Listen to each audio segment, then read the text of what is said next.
সাম্প্রতিক সময়ে আমাদের কিন্তু অনেকেরই জিমেইল স্টোরেজটি ফুল হয়ে যাচ্ছে। আমাকে অনেকে রিকোয়েস্ট করে বলছেন যে ভাইয়া বারবার জিমেইল অ্যাকাউন্টটি ফুল হয়ে যাচ্ছে, এ থেকে পরিত্রাণের উপায়টা কি? আমাকে কিন্তু অনেকেই জিজ্ঞেস করছেন। তো তাদের পরিপ্রেক্ষিতে মূল এই ভিডিওটি। অনেকেই যাদের গুগল স্টোরেজটি ফুল হয়ে যাচ্ছে, অর্থাৎ আপনারা কিন্তু গুগল স্টোরেজটি খালি করছেন, আবারও কিছুদিন পরে আবারও গুগল স্টোরেজটি ফুল হয়ে যাচ্ছে, এমন সমস্যা কিন্তু ম্যাক্সিমাম ব্যক্তির ক্ষেত্রে হয়ে থাকছে। তো আমাদের আগে জানতে হবে যে গুগল স্টোরেজটি ফুল হওয়ার কারণ কি। যদি আমরা জানতে পারি গুগল স্টোরেজটি ফুল হওয়ার কারণ কি, প্রথমে আপনারা আপনার হাতের স্মার্টফোন থেকে সরাসরি চলে যাবেন গুগল ফটো এই অ্যাপসটিতে।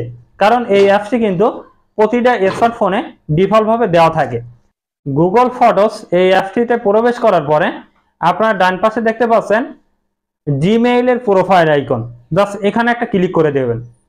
এখানে ক্লিক করে দেওয়ার পরে আপনার নিচে দেখতে পাচ্ছেন ব্যাকআপ। জাস্ট এই ব্যাকআপ অপশনটি আপনাদের যদি অন থাকে তাহলে আপনারা অবশ্যই অফ করে দিবেন। কারণ এই ব্যাকআপ অপশনের কারণে আপনাদের কিন্তু যত ফটো এবং যত ভিডিও আপনার ফোন থেকে ধারণ করছেন সেটি কিন্তু অটোমেটিকলি ভাবে আপনার গুগল স্টোরেজে জমা হচ্ছে, যার ফলে আপনার গুগল স্টোরেজটি বারবার ফুল হয়ে যাচ্ছে। তো প্রথম অপশনে আপনারা অবশ্যই যদি গুগল যে ব্যাকআপ অপশনটি যদি আপনাদের অন থাকে তাহলে অবশ্যই আপনারা এই অপশনটি অফ করে দিবেন। সেক্ষেত্রে আপনার কিন্তু গুগল স্টোরেজটি আর ফুল হবে না। তো দ্বিতীয় অপশনটি দেখাবো, আপনাদের যদি গুগল স্টোরেজটি ফুল হয়ে থাকে তাহলে আপনার কিভাবে গুগল স্টোরেজটি খালি করবেন। তো দ্বিতীয় অপশনটি দেখতে থাকুন। তো দ্বিতীয় কাজটি করব আমরা গুগল স্টোরেজ ফুল হলে আমরা চলে যাব গুগল অ্যাপসে।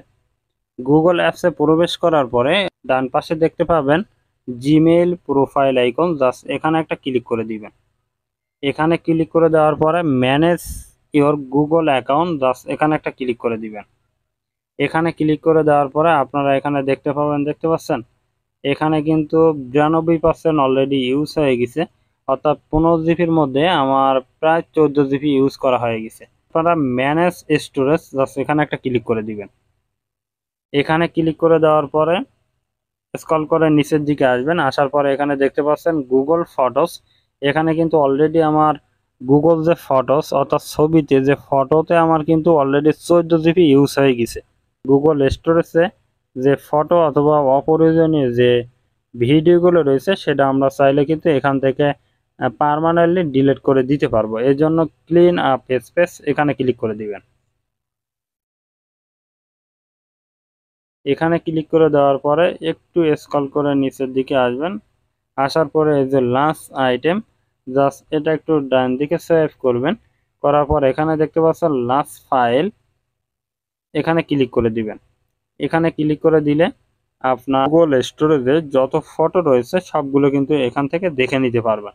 তো এখান থেকে আপনার যে ফটোগুলো আপনার পছন্দনীয় না সেগুলো চাইলে এখান থেকে পার্মানেন্টলি ডিলিট করে দিতে পারবেন। ঠিক আছে, তো আমি এখান থেকে কিছু ফটো ডিলিট করে দিব।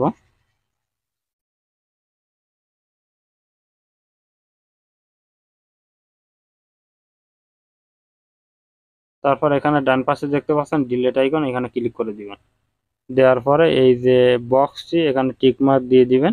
দেওয়ার পরে এই যে পার্মানেন্টলি ডিলিট এখানে ক্লিক করে দিবেন।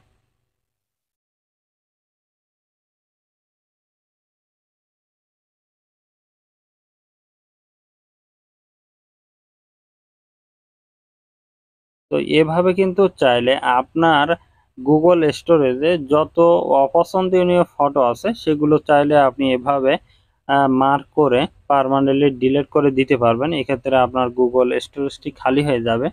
তো এবার দেখাবো যে আপনারা কিভাবে ভিডিওগুলো ডিলিট করবেন। অপ্রয়োজনীয় ভিডিও অর্থাৎ আপনার যেটা পছন্দনীয় না সেই ধরনের ভিডিও চাইলে কিন্তু আপনি এখান থেকে ডিলিট করে দিতে পারবেন। এই জন্য আবার লাস্ট ফটো অ্যান্ড ভিডিও এখানে ক্লিক করে দিবেন। দেওয়ার পরে আপনার ভিডিওগুলো যতগুলো ভিডিও আছে সবগুলো কিন্তু এখানে শো করবে। তো আপনি চাইলে এখান থেকে দেখে দেখে সেম নিয়মে আপনি কিন্তু আপনার ভিডিওগুলো যেগুলো আপনার প্রয়োজন না সেগুলো চাইলে আপনি কিন্তু এখান থেকে ডিলিট করে দিতে পারবেন। এর ফলে আপনার গুগল স্টোরেজটি কিন্তু খালি থাকবে, অর্থাৎ আপনি কিন্তু আপনার গুগল স্টোরেজটি খালি করে রাখতে পারবেন। তো এই ছিল আজকের মতো ভিডিওটি ভালো লাগলে অবশ্যই লাইক, কমেন্ট ও শেয়ার করে দিবেন। তো দেখা হবে পরবর্তী কোনো এক ভিডিওতে। সে পর্যন্ত সবাই ভালো থাকবেন, সুস্থ থাকবেন। আল্লাহ হাফেজ।